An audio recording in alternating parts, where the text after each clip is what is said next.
Baik, kembali lagi bersama saya Dr. Benny Bulur SH Makes. Jadi saya mau membahas mengenai dugaan investasi gagal bayar yang saat ini sedang saya tangani, yaitu saat ini Wana Arta dengan asuransi Jiwa Kresna ya. Walaupun kami masih pegang lagi dengan investasi dugaan gagal bayar yang lain ya. Nah, di sini saya mau sampaikan, jadi banyak komentar-komentar yang menanyakan kepada saya, apa Pak Benny bisa bantu, terus bagaimana cara bantunya ya, dan sebagainya. Dan kemudian bahkan ada yang salah paham bahwa saya katanya berseteru dengan Alvin Lim. Jadi saya kasih tahu ya, di podcast Uya Kuya, Alvin Lim bahkan menyebut bahwa dia juga menghargai saya sebagai lawyer. Di waktu itu sedang membahas Wana Arta ya. Jadi di podcast Uya Kuya. Jadi antara saya dengan Alvin Lim itu tidak berseteru. Saya sampaikan sekali lagi, saya dengan Alvin Lim itu tidak berseteru. Kami saling menghormati, saling menghargai. Kalau toh dulu pernah ada, saya waktu itu ada sedikit ada kesalahpahaman dengan rekan Bambang Hartono, bukan dengan Alvin Lim. Dan setelah Alvin Lim keluar dari penjara ya sudah terjadi klarifikasi, dan saya juga sudah ketemu dengan rekan Alvin Lim, dan kalau memang kami berseteru nggak mungkin Alvin Lim juga di dalam acara Uya Kuya juga ada menyampaikan nama saya bahwa saya sebagai lawyer Wana Arta ya. Dan saya dengan Alvin Lim tentu membela klien masing-masing dengan cara kita masing-masing, dengan cara saling menghargai, di mana saya menghargai rekan Alvin Lim pun juga menghargai, dan kita sebagai sesama lawyer memiliki etika untuk saling menjaga satu sama lain.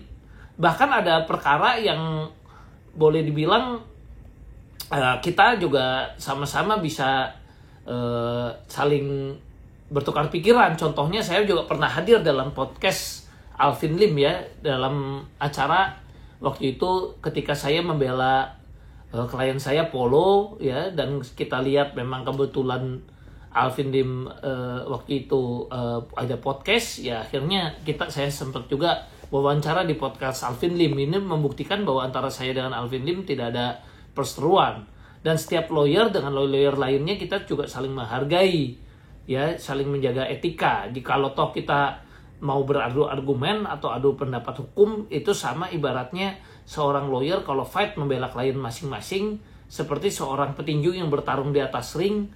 Ketika selesai pertarungan, kita selesai pertandingan, maka antar lawyer tentu tidak saling menyimpan dendam dan tidak saling bermusuhan, tapi kita punya tanggung jawab membela klien masing-masing begitu ya. Nah, ini yang satu yang saya mau sampaikan. Jadi tidak pernah ada antara saya dengan Alvin Lim berseteru. Yang ada waktu itu ada salah paham antara saya dengan rekan Bambang Hartono, yang mana ketika Alvin Lim sudah keluar juga sudah clear ya, dan kita sama-sama saling menghargai dan saling menghormati ya. Nah, itu yang saya mau sampaikan. Yang kedua ya, bahkan kita juga menghargai dan berterima kasih apabila untuk kasus-kasus investasi seperti Wana Arta dan sebagainya menjadi diviralkan oleh podcast-podcastnya juga, itu baik ya. Nah, yang kami sedang tempuh saat ini upaya hukum untuk Wana Arta adalah kita sudah melakukan laporan polisi baik di Polda maupun di Mabes Polri, yang mana saat ini memang belum ada berkelanjutan karena diduga kuat memang Evelyn masih di luar negeri, dan diduga kuat ada perlakuan istimewa di mana PSP bahkan buron bisa menunjuk likuidatornya yang diduga kuat tidak bersertifikat ya, sehingga saat ini pembagian 0,28%. Nah, saya mau jelaskan, dalam beberapa investasi baik antara saya atau lawyer-lawyer lainnya juga pasti ada yang sudah berhasil, ada yang belum berhasil. Nah, saya mau jelaskan, jadi banyak nasabah yang nanya, wah Pak Benny ini bagaimana? Anda bayar bisa bantu bayar atau enggak? Lawyer sifatnya membantu, kita perikatannya ikhtiar. Nggak bisa lawyer itu menjamin 1000% Anda dibayar. Kenapa? Karena yang bisa bayar itu kan kita berseteru. Ya, kita fight untuk memperjuangkan uang daripada para klien. Ketika lawyer memberikan pendapat hukum itu bisa diturutin, bisa enggak. Kenapa? Anda bisa tanya ke lawyer lain untuk second opinion. Ibaratnya Anda pergi ke dokter, kepada dokter A, Anda tanya, Anda nggak sependapat, kurang yakin, nah bisa datang ke dokter B. Nah kemudian di antara para dokter, kalau Anda punya penyakit, disitulah Anda pilih dokter mana yang cocok dengan Anda. Ya, dan lawyer juga begitu. Anda cocok dengan cara kerja lawyer ini, Anda ikut, Anda kasih kuasa kepada dia. Anda nggak cocok, yang nggak usah kasih kuasa kepada lawyer tersebut. Karena tidak ada pemaksaan harus dengan lawyer itu. Dan bisa tanya kepada lawyer yang lain. Nah, saya mau jelaskan ya. Baik saya maupun Alvin Lim sebetulnya untuk di kasus AJK kita sama-sama ada penyelesaian klien-kliennya. Ya, Alvin ada, cuman saya punya waktu itu ada selesai perdamaian. Dengan selesai perdamaian, ya sudah, kita juga berdamai karena pengusahanya ada itikat baik bayar. Nah, rekan Alvin waktu itu juga sempat diselesaikan, kemudian memang ada miss dan kesalahpahaman, kemudian rekan Alvin juga pada akhirnya juga memperjuangkan lagi kliennya, yang kemudian pada akhirnya juga diselesaikan juga dengan properti. Sehingga waktu itu saya beberapa klien saya juga ada perdamaian, beberapa klien Alvin ada perdamaian.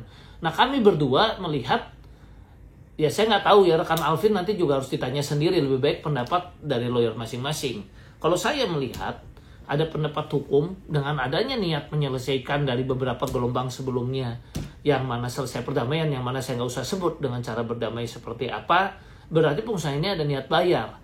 Dan ketika waktu itu Pak Direkturnya Pak Pur masih ada di luar, saya telepon dan minta tolong Pak Gatot waktu itu dan juga yang lainnya, kalau waktu itu dia masih di luar dan belum ada seperti penyitaan di Barreskrim segala, kenyataannya memang mesti ditolong ya, yang sakit, yang apapun mesti ada diperhatikan. Nah, berhenti pembayaran sebetulnya yang lebih benar-benar berhenti itu adalah ketika Pak Kur ditahan ya, kemudian aset-aset disita, itu yang membuat berhenti bayar. Ini yang saya sayangkan, makanya saya sampaikan nasabah ini harusnya melihat, ya diduga kuat nasabah ini tersurut oleh suatu emosi sehingga tidak bisa melihat mana pengusaha yang niat bayar, mana yang enggak. Bukan kita bela pengusahanya atau saya jadi antek-antek usahanya, enggak. Kita lihat pakai logika. Ya. Sekarang kalau pengusahanya memang niatnya tidak mau menyelesaikan, waktu itu saya sampaikan saya akan bikin laporan polisi ya, dan akan lapor ke Mabes. Dan saya juga akan melakukan berbagai upaya hukum, berbagai gugatan kalau tidak menunjukkan itikat baik. Akhirnya pengusahanya ngajak saya damai. Dia bicara, ya sudah Pak Ben, silakan tim likuidator Anda yang tunjuk. Saya tunjuk tim likuidator, direkomendasikan. Dan tim likuidator yang kita tunjuk bersertifikat dan profesional. Ya. Nah, yang jadi masalah tim likuidator juga sulit bekerja. Kenapa? Asetnya disita oleh Barreskrim. Ya, kemudian ada perintah tertulis yang memang nggak adil. Kenapa di Wana Arta tidak dikasih perintah tertulis, tapi di AJK dikasih perintah tertulis? Kenapa di Jiwasraya tidak dicabut izin usaha, tapi di Kresna atau AJK dicabut izin usaha?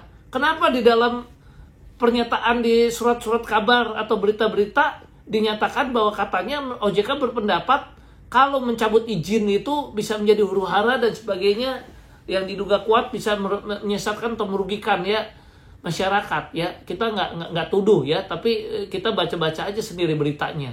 Tapi pendapat dia bisa berbeda ya. Kenapa di AJK dia harus ada perintah tertulis, tapi di Wana Arta nggak ada perintah tertulis? Kenapa di Wana Arta nggak ada pengusutan secara pidana daripada OJK ini sampai sekarang nggak ada saya lihat, sementara di AJK dia lakukan. Padahal AJK sudah bayar 1,4 triliun. Ya, padahal Jiwasraya juga rugikan nasabah berapa? Kenapa tidak dicabut izin usahanya? Nah, perusahaan di mana-mana kalau dicabut izin usahanya berarti sahamnya akan turun di grup-grupnya. Nah, kalau sahamnya sudah turun, tim likuidator disuruh bekerja menjual asetnya. Aset-aset itu juga nilainya minim, mau dapat 0, berapa persen nasabah-nasabahnya, itu yang kita pikirkan. Sehingga saya waktu itu bicara, Bapak kepada pengusahanya, Bapak mau bayar niatnya atau mau perang? Kalau mau perang, biarlah kita, para klien saya nggak dapat apa-apa, tapi saya akan lakukan hukum pidana perdata. Kalau Bapak mau bayar, oke. Caranya gimana? Kan begitu. Nah, tunjukkan itikatnya. Nah, ketika saya minta tolong Pak Gatot, minta tolong pengusahanya pada saat Pak Kur waktu itu masih di luar, belum ditahan, terjadi pembayaran. Dan tolong jangan ditanya sama yang jadi klien saya aja, tanya juga yang sakit-sakit yang telepon sendiri atau upaya sendiri, baik ke Pak Gatot, Pak Pur. Jadi tidak diselesaikan hanya kepada saya, tapi kepada orang-orang yang memang dan kepada rekan LQ juga sama kan, terjadi perdamaian. Ya kan, artinya apa? Pengusahanya memang mau damai. Kenapa dia mau berdamai dengan klien-klien saya dan juga mau berdamai dengan klien-klien LQ? Kemudian memang ada lagi ya gelombang berikutnya yang minta tolong saya. Nah, yang belum terbayar sekarang, yang gelombang berikutnya, yang lain itu selesai tapi saya nggak sebut ya selesainya dengan cara apa.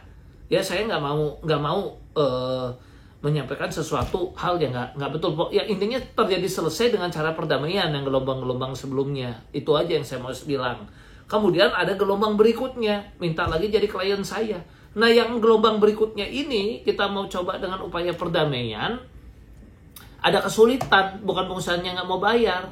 Mau dia selesaikan dengan klien-klien saya yang gelombang berikutnya ini. Tapi waktu itu sepakat kalau soal diterima, maka prioritaslah klien saya ini dibayar. Ya, termasuk yang di bawah 1M juga waktu itu dipikirkan gimana caranya pembayaran itu cepat. Kemudian waktu itu juga deal dia akan bayar 3-5 tahun. Nah itu kan ada, dia mau bikin juga kesepakatannya segala tertulis. Nah waktu itu makanya kita sepakat dengan Sol.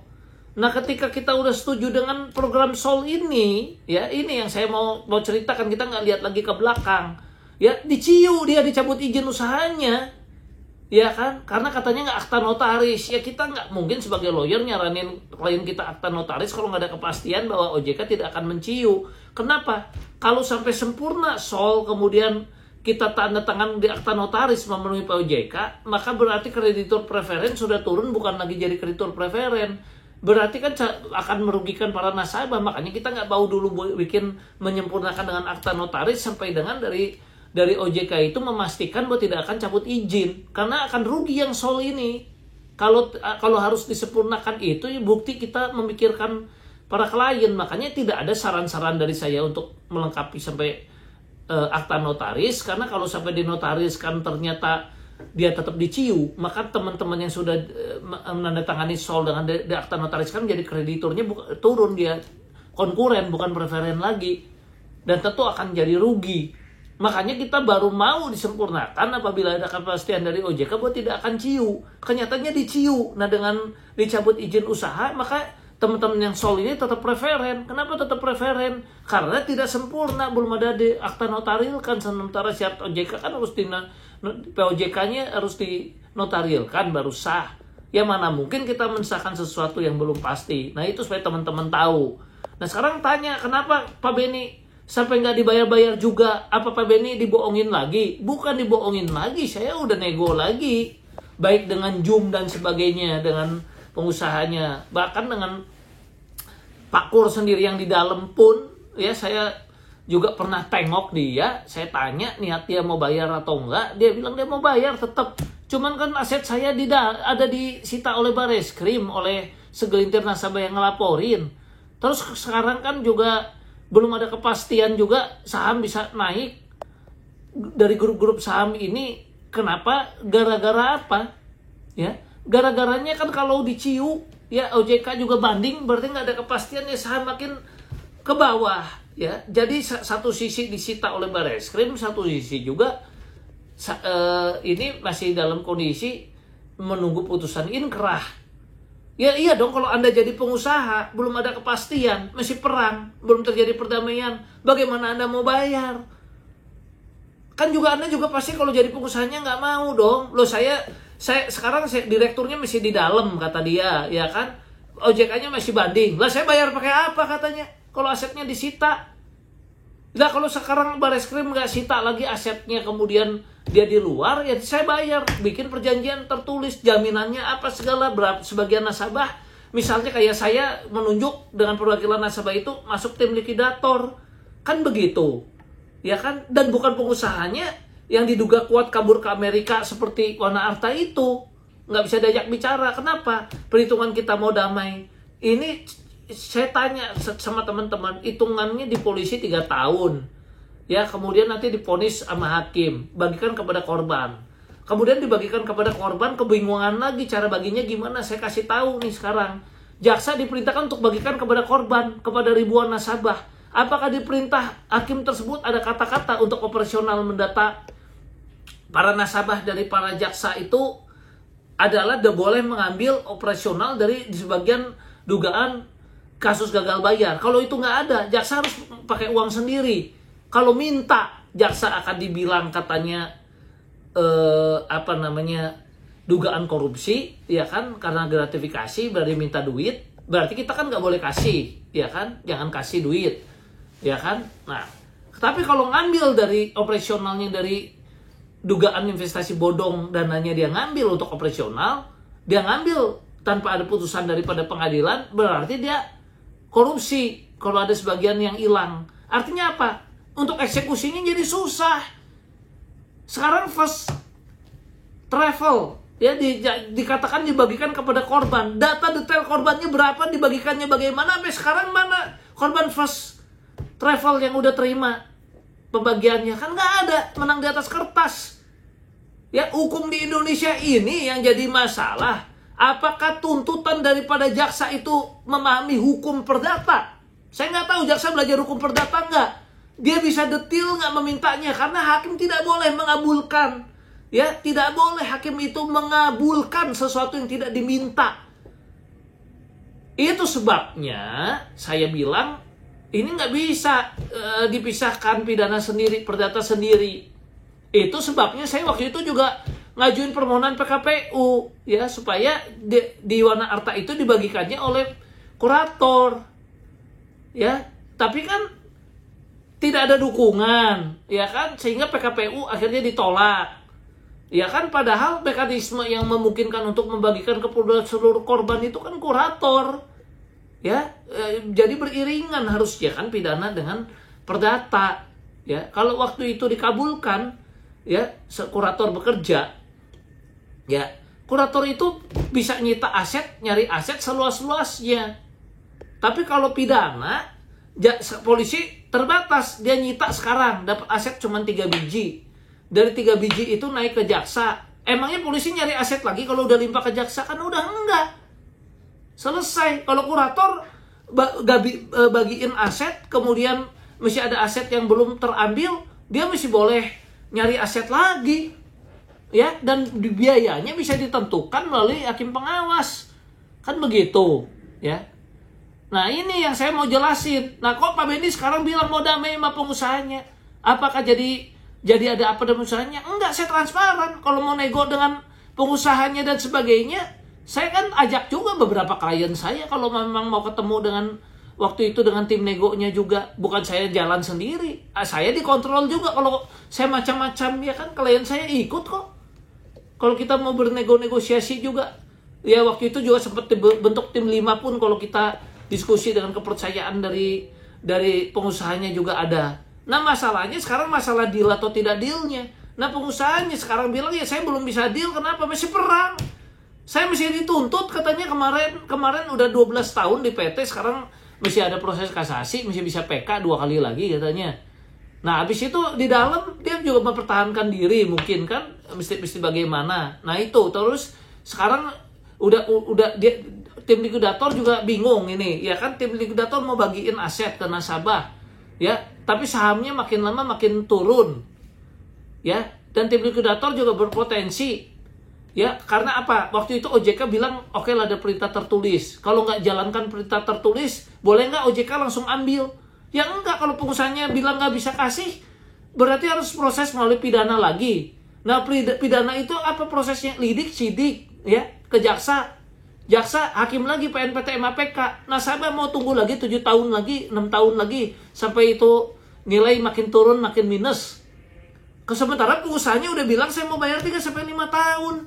Dan ada bukti-bukti nyatanya di gelombang-gelombang sebelumnya, baik antara klien saya dengan LQ pun, memang tentunya ada suatu perdamaian yang nggak perlu saya sebut. Ada cara berdamainya bagaimana yang pasti, ada etikat baik. Dan itu dirasakan oleh klien-klien saya yang sebelumnya, yang memang sekarang gelombang berikutnya ini belum merasakan. Kenapa? Lah yang sekarang belum bisa merasakan, kenapa? Lah pengusahanya keburu masuk penjara. Ya orang di dalam penjara ngomong, ya gue sekarang di dalam gimana gue bayar katanya. Kalau kemarin di luar gue mau bayar. Karena apa? Ketakutan setiap orang ketika akan masuk, dia berusaha mati-matian jangan masuk, dia selesaikan. Kalau udah masuk ya dia ngomong, ya kalau gue keluar gue bayar lagi katanya. Kan begitu. Ya, nah kemudian yang disita katanya tunggu dulu prosesnya sampai inkrah. Udah inkrah, kita minta eksekusi. Jaksanya akan ngomong, lu kasih duit ke gua ditangkap sama KPK, gue ditangkap sama orang-orang. Kenapa? Dituduh gue tuh korupsi, gratifikasi, gue nggak boleh terima duit. Lah, pakai kantong sendiri, gaji gue kurang, ya nggak bisa bayar. Nah, kalau gitu pakai duit yang dugaan investasi bodong lah. Hakimnya nggak mutusin, operasional boleh ngambil dari situ. Hakimnya cuma bilang bagikan kepada korban, ada dana operasional untuk ngedata ribuan nasabah. Bagaimana katanya? Akhirnya apa bisa dieksekusi itu putusan? Ya masyarakat juga yang dirugikan. Kenapa? Pemahaman inilah yang saya bilang. Kenapa saya bilang kita harus sekolah, kita mesti pendidikan, mesti ngambil, mesti mau belajar. Saya pun mau belajar dari orang-orang lain. Ya itulah, ya. Ketika sekarang ada yang bersinggungan antara pidana dengan perdata terjadi, ketika jaksa di dalam satu tuntutannya tidak memasukkan petitum-petitum yang diminta, sehingga hakim juga nggak bisa mengabulkan putusan dengan tidak adanya yang diminta. Apa yang terjadi? Yang terjadi masyarakat yang tetap jadi korban. Kita udah capek-capek, kita demo, kita teriak-teriak segala macam, atau kita viralkan atau kita apakan, tapi petitumnya itu nggak ada, maka nggak bisa dijalankan, menjadi masalah baru lagi juga. Kemudian korban yang lain yang nggak lapor pidana, emang nggak boleh gugat perdata, ya? Ketika yang pidana mau dibagikan, tapi misalnya nggak seluruh korban, kalau di bagian seluruh korban nggak apa-apa, misalnya nggak seluruh korban, yang perdata bikin gugatan perdata, sita jaminan lagi, punya saya belum katanya, enak aja mau diambil, ya katanya, yang mau bagiin lah ini karena ada gugatan perdata, gue nggak bisa jalan lagi, itu kalau nggak ada damai. Makanya saya bicara sekarang melalui YouTube ini, ya kepada pengusaha saya bicara, Anda nggak damai, hadapi, kita para lawyer akan ngamuk lagi, akan melakukan berbagai upaya hukum baik pidana maupun perdata. Kalau Anda mau damai, oke, gimana kita duduk sama-sama. Nah, pengusahanya sekarang bicara sama saya transparan, silakan. Ya, dia Zoom dan sebagainya, ada perwakilannya di sini ya, ada Pak Jul dan sebagainya misalnya. Kita bicara gitu, kita cari jalan keluar. Nah, supaya tidak ada saling curiga, ya bisa dibentuk tim nego.